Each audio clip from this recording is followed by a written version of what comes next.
अस्सलाम वालेकुम। Welcome to my channel Urdu centre voice. तमाम वीडियो अपडेट्स के लिए उर्दू सेंटर वॉइस को सब्सक्राइब करके बेल नोटिफिकेशन को ऑन कर दें। तो आइए सुनते हैं आज की वीडियो में एक मावराई मखलूक से मुताल्लिक सच्चा और पुरअसरार वाक़या। डॉक्टर वोल्ट एक मशहूर ब्रिटिश इंजीनियर था। उसने 1904 ता 1911 के अरसे के दौरान लाहौर ता जलंधर रेलवे लाइन को बिछाने की निगरानी की थी। इसने 1924 में एक किताब लिखी है। उसका नाम है माई बिटर मेमोरीज, यानी मेरी तल्ख यादाश्तें। उसमें वो एक वाक़या लिखता है। 1904 में मैं Birmingham university of civil engineering से ब्रिज एंड डेवलपमेंट स्पेशलिस्ट की डिग्री लेकर दिल्ली आया तो दिल्ली में मौजूद deputy director mister Powell ने मुझे हुक्म दिया कि तुम फौरी तौर पर पटियाला रेलवे डेवलपमेंट ऑफिस में रिपोर्ट करो। मैंने उनकी हुक्म की बजाआवरी की। मैं जब पटियाला सब ऑफिस पहुंचा तो वहां पटियाला ता लाला मूसा के लिए रेलवे लाइन बिछाने के लिए इब्तदाई सर्वे हो रहा था। यहाँ पर मैं ये बताता चलूँ कि ये इलाका उस ज़माने में बेहंगम तवील खौफनाक जंगलात से घिरा हुआ था। मेरी हैसियत पटियाला डेवलपमेंट में चीफ इंजीनियरिंग की थी। मेरे मातहत 50 मज़दूर और 2 सब इंजीनियर थे। जब मैं वहाँ पहुँचा तो उन्होंने खंदा पेशानी और ताबेदारी से मेरा इस्तकबाल किया। मसलूरी सिंह सुपरिटेंडेंट ने मुझे पहले दिन मेरे स्टाफ से मिलवाया और फिर जारी काम की ब्रीफिंग दी। वहाँ मौजूद तकरीबन सारे मज़दूर, इंजीनियरिंग स्टाफ और दूसरे शहरों से आए हुए थे। चंद मुकामी भी थे। सच्ची बात है, शुरू में सर्वे हो रहा था। रिहाइश के लिए उस वक्त के मुताबिक मुझे गवर्नमेंट ने अच्छी रिहाइश सहूलत दे रखी थी। मुझे 2 खिदमतकार भी दिए गए थे। उनमें एक हिंदू सुंदर लाल और दूसरा मुसलमान काशिफ था। ये दोनों दिन भर मेरी खूब खिदमत करते थे और रात को मैं उनको अपने पास बिठाकर वक्त गुजारने और बोरियत दूर करने के लिए हर किस्म की पुरतकल्लुफ़ गुफ्तगू किया करता था। और इस सिलसिले में आहिस्ता आहिस्ता रात जागने के शौकीन दीगर मज़दूर अहलकार उस महफिल में शरीक हो जाते थे। बातों बातों में एक दिन सुंदरलाल ने बताया कि सर, मैं यहाँ का मुकामी हूँ। मेरा गांव इस जंगल से 10 कोस के फासले पर है। मैं वसूख से कह सकता हूँ कि मैंने एक दफ़ा इन जंगलों में पिछल पैरी, यानी ऐसी गैर मर्रई मखलूक जिसके पैर पीछे की तरफ को होते हैं, देखी है। उसकी बात काटते हुए मेरे करीब बैठे हुए दूसरे खिदमतकार काशिफ ने उसका मजाक उड़ाते हुए कहा, सर, ये सिर्फ रात गुजारने के लिए इस किस्म का शोशा छोड़ रहा है। तो उसने जवाबन गुस्से से कहा, भगवान की कसम, मैं सच बोल रहा हूँ। वाकई मैंने बजाते खुद अपनी आँखों से एक मर्तबा इस जंगल में काले रंग की बदशक्ल औरत देखी है, जिसकी आँखें बेहद खौफनाक हैं और उसके पैर पीछे की तरफ को मुड़े हुए हैं, जिसे यहाँ के रहने वाले पिछल पहरी के नाम से पुकारते हैं।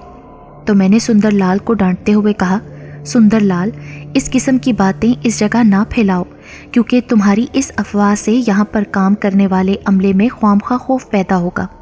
तो वो बेचारा सॉरी करके खामोश हो गया। हमें दिल्ली हेड ऑफिस से वर्किंग प्लान मिल गया। उसमें हदायत थी कि सबसे पहले इस जंगल को 4 कोस तक सामने से काटा जाए और फिर पूनम गांव के आगाज़ से दोबारा 4 कोस जंगल को काट कर इसे आपस में मिला दिया जाए। मुझे इस काम के लिए हेड ऑफिस ने सिर्फ 1 माह की मुद्दत दी थी और मैं तो इस इलाके के जोग्राफिए से बिल्कुल ही नावाकिफ़ था। लिहाजा मैंने मुकामी चंद मज़दूरों और सुंदरलाल से पूछा कि मुझे बताओ कि इस घने जंगल के दरमियान 4 कोस के इलाके में क्या कुछ है। मेरे सवाल पर उसने कहा, मैं यहाँ गया तो नहीं हूँ, लेकिन मैंने अपने पुरखों से सुना है कि इस जंगल के दरमियान में सिर्फ पानी के तालाब, बांस के दरख्त और बेहंगम छोटे बड़े दरख्तों और घास के झुंड हैं। यह सुनकर मैंने बड़ी सोचो विचार और मशवरे के बाद ये फ़ैसला किया कि खुदा का नाम लेकर जंगल को 4 कोस तक शुरू से काटा जाए, और इस काम के लिए मैंने 25-25 मज़दूरों की 2 टोलियाँ तश्कील दी और उन्हें हुक्म दिया कि वो 2 अतराफ से जंगल को 4-4 कोस काटें। दोनों जानिब मैंने एक सब इंजीनियर दे दिया। वर्क प्लान को ए और बी प्लान का नाम देकर 2 हिस्सों में तकसीम कर दिया गया। प्लान बी ज़रा मुश्किल था, लिहाजा मैं उस टीम के साथ हो लिया। एक तो जंगल का रास्ता काफ़ी मुश्किल और गैर हमवार था, دوسرے ہمارے پاس موجود جو لکڑی کاٹنے کی کٹر مشینری تھی وہ زیادہ موزوں نہ تھی۔ 1 گھنٹے کا کام 3 گھنٹے میں بمشکل ہوتا تھا اور اس وجہ سے ہمارا قیمتی وقت ضائع ہو رہا تھا۔ دوسری سائٹ پر کام کرنے والے مزدور لوگ بھی میرا دماغ کھاتے تھے کہ سر دہلی ہیڈ آفس سے نئی جدید مشین منگوائیں۔ میں انہیں مسلسل ٹال رہا تھا اور پھر نہ کرتے ہوئے بھی 2 کوس برابر دونوں جانب سے جنگل کٹ چکا تھا۔ ایک دن ہمارے مزدوروں نے کام چھوڑ کر ہڑتال کر دی کہ ان کا وہی مطالبہ تھا کہ انہیں فوری طور پر ڈیلیکس بھاری مشین فراہم کی جائے جو کہ وسیع جنگل کے لاتعداد درختوں کو بہت تیزی سے کاٹ دیتی ہے۔ میں نے ہاتھ جوڑے ہڑتالی مزدوروں کو سمجھانے کی بہت کوشش کی، لیکن میرا کوئی بس نہ چل سکا۔ بہرحال میں تنگ آ کر بذات خود دہلی آفس گیا۔ وہاں میں نے ہائی اتھارٹی سے بڑی مشکل سے مزدوروں کی مطلوبہ مہنگی مشین حاصل کی۔ اس کا وزن 2 ٹن کے برابر تھا اور 1 منٹ میں وہ 2 درخت بآسانی کاٹ دیتی تھی۔ اس بھاری مشین کے آنے کے بعد کام دوبارہ شروع ہو گیا تھا۔ سب کچھ معمول کے مطابق ہو رہا تھا۔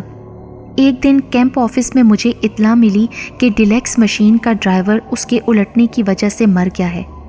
یہ ناممکن ہے، میرے قریب کھڑے سب انجینئر نے حیرت سے کہا۔ وہ کیسے؟ میں نے ان سے پوچھا تو وہ بولا، وولٹ صاحب اس مشین کا وزن 2 ٹن ہے اور یہ کسی صورت بھی نہیں الٹ سکتی۔ ابھی ہم اس بحث میں الجھے ہوئے تھے کہ ایک مزدور گھبرایا ہوا آیا اور اس نے مزید یہ خبر سنائی کہ سر مدھیر نامی مددگار پلان بی کے 3 کوس کے قریب جنگلوں میں پراسرار مردہ پایا گیا ہے۔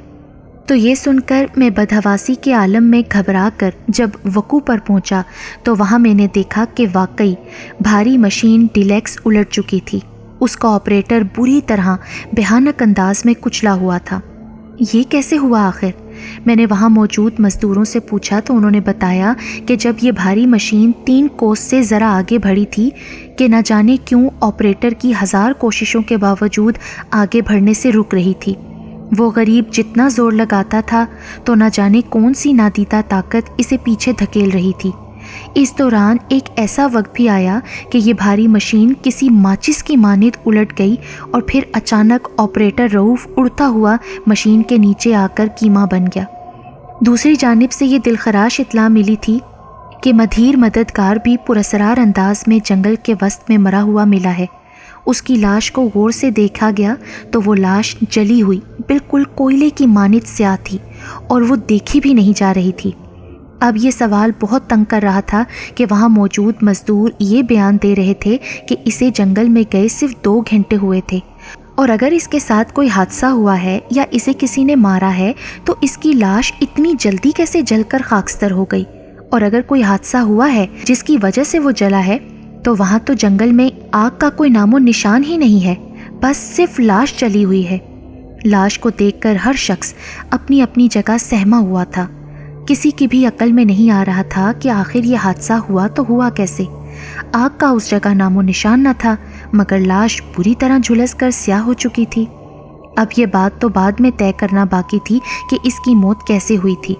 اس وقت میں دوہری مشکلات کا شکار ہو گیا تھا۔ رؤوف اور مدھیر کی پراسرار موت نے میرے اعصاب پر لاتعداد سوالات اور اندیشے پیدا کر دیے تھے۔ رؤوف اور مدھیر کی لاشوں کی چند قانونی مراحل کی تکمیل کے بعد ان کے شہروں میں بھیج دیا گیا۔ سندر لال نے مجھے پھر تاکید سے کہا کہ سر اب آپ میری بات پر لازماً یقین کریں گے، میں نے واقعی اس جنگل میں ایک مرتبہ پچھل پہری بھیانک شکل کی عورت دیکھی ہے۔ میں کچھ اس کی حقیقت سمجھ تو گیا تھا، لیکن میں نے اس کو اس مصلحت کے تحت ٹال دیا کہ کہیں پٹیالہ جنکشن میں جاری ریلوے ڈیولپمنٹ کا کام رک نہ جائے، کیونکہ ان واقعات سے وہاں کام کرتے ہوئے مزدوروں اہلکاروں میں خوف نہ پیدا ہو جائے۔ میں اسے چاپلوسی سے اور کچھ روپوں کا لالچ دے کر اس وقت خاموش رہنے کو کہنے لگا۔ میں نے دہلی ہیڈ کوارٹر سے ایک اور ڈیلیکس کٹر مشین منگوائی اور رکا ہوا کام دوبارہ شروع ہوا۔ چند روز آرام سے گزرے، اس دوران کوئی واقعہ سرزد نہ ہوا۔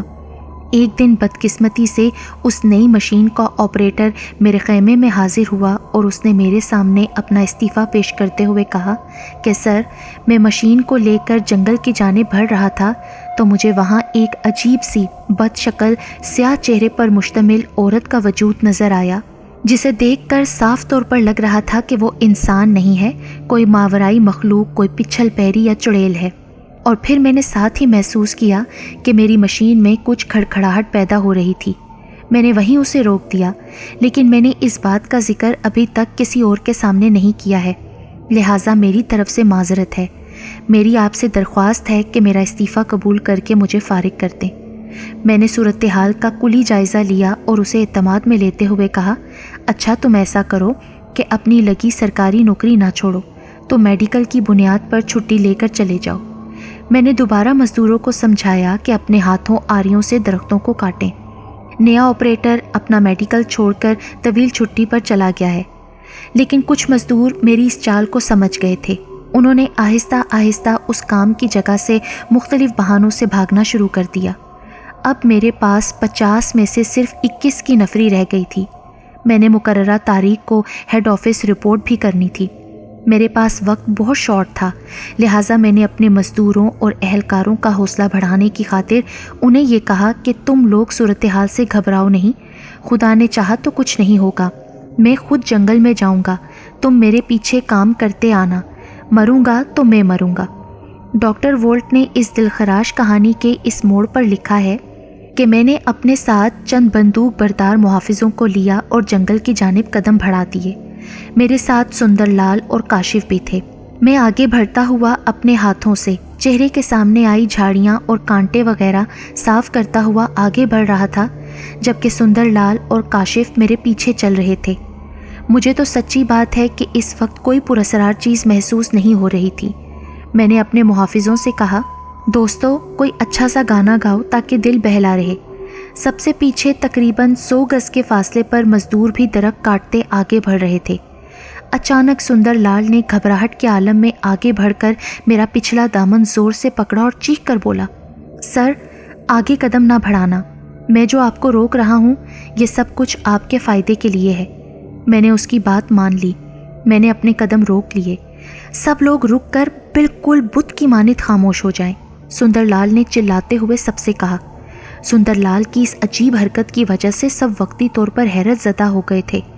सब साकित खड़े थे कि थोड़ी देर में हमने ये देखा कि सामने तवील झाड़ियों में ज़बरदस्त अरताश पैदा हुआ और फिर वहाँ दरख्तों शाखों पर बैठे तमाम परिंदे यकदम आसमान की जानिब उड़ गए। ऐसा खौफनाक मंजर मेरी निगाहों ने पहली बार देखा था। चंद लम्हों बाद रोंगटे खड़े करने वाला ये नज़ारा हमारी आंखों के सामने था। एक लंबी सी उधेड़ उम्र काली स्याह रंगत वाली औरत, जिसकी आंखें, नाक, मुंह, दांत, चेहरा इंतहाई खौफनाक था और वो इस कदर लंबी थी कि जहाँ तक उसको देखो वही नज़र आती थी, हमारे सामने नमूदार हुई और फिर हमारे सामने से यकदम गुजरी और फौरी तौर पर घनी झाड़ियों में इंतहाई भयानक चीखें मारती हुई गुम हो गई। मेरे एक मुहाफिज ने चाबुक दस्ती से एक फायर भी किया, लेकिन वो बेमायनी रहा।